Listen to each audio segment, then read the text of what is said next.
Good day everyone. Today, I'll demonstrate how I implemented our Laboratory 1 activity, the game asset generator. The goal was to create a clean, extensible system for generating game characters, weapons, and power-ups using creation and design patterns in Java. I divided the work into 3 sprints, each adding more complexity and patterns. And I'll show on screen the characters, folders, and simple character factory.java.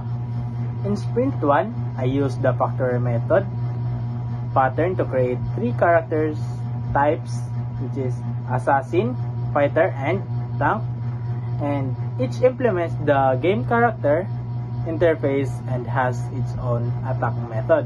And this pattern lets me create characters dynamically from user input without hard coding them in main game logic.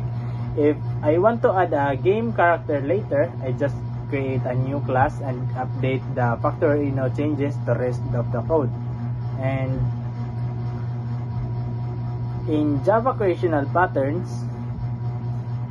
it explains the factory methods in details and how it applies to Java projects. And sprint 2, we have abstract factory.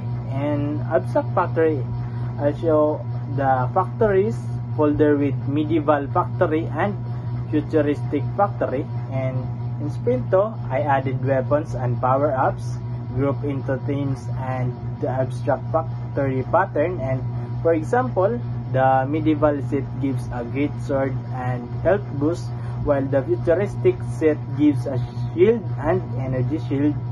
And this way, I can swap entire families just by changing the factory instance.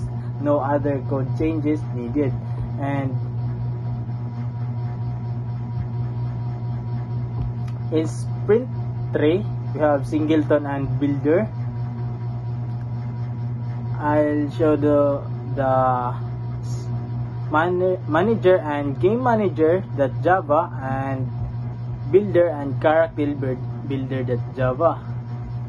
In sprint 3, I combined 2 more patterns, which is singleton and builder. In singleton, for the game manager to ensure only one game to controller exists, and the builder is to construct complex characters with custom weapons and power-ups and skills.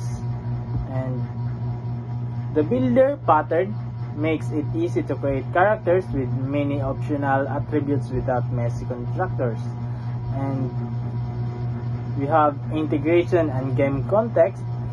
All these patterns work together. And first, factory method handles character creations, and abstract factory handles themed weapons and power-ups, and singleton manages the game state, and builder assembles complex characters. And closing, this implementation meets all lab requirements: dynamic character creation, theme asset generation, centralized game management, and flexible customizability.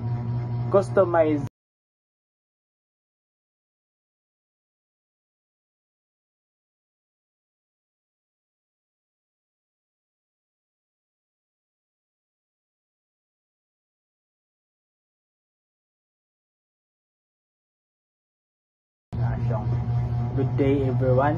Today, I'll demonstrate how I implemented our Laboratory 1 activity, the game asset generator. The goal was to create a clean, extensible system for generating game characters, weapons, and power-ups using creation and design patterns in Java. I divided the work into 3 sprints, each adding more complexity and patterns. And I'll show on screen the characters, folders, and simple character factory.java. In sprint 1, I used the factory method pattern to create 3 characters types, which is assassin, fighter, and tank, and each implements the game character interface and has its own attack method. And this pattern lets me create characters dynamically from user input without hard coding them in main game logic. If I want to add a game character later, I just create a new class and update the factory no changes the rest of the code. And in Java creational patterns,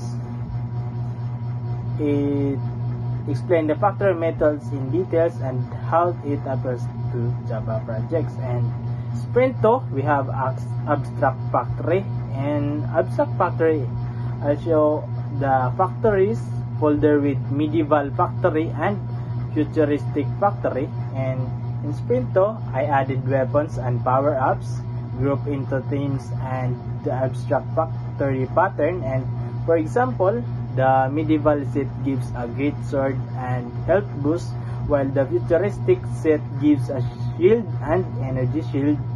And this way, I can swap entire families just by changing the factory instance. No other code changes needed. And in Sprint 3, we have singleton and builder. I'll show the manager and game manager.java and builder and character builder.java. In Sprint 3, I combine two more patterns, which is singleton and builder. In singleton, for the game manager to ensure only one game to controller exists, and the builder is to construct complex characters with custom weapons and power-ups and skills. And the builder pattern makes it easy to create characters with many optional attributes without messy constructors. And we have integration and game context. All these patterns work together. And first, factory method handles character creations, and abstract factory handles team weapons and power-ups, and singleton manages the game state, and builder assembles complex characters. And closing, this implementation meets all lab requirements: dynamic character creation, team asset generation, centralized game management, and flexible customizability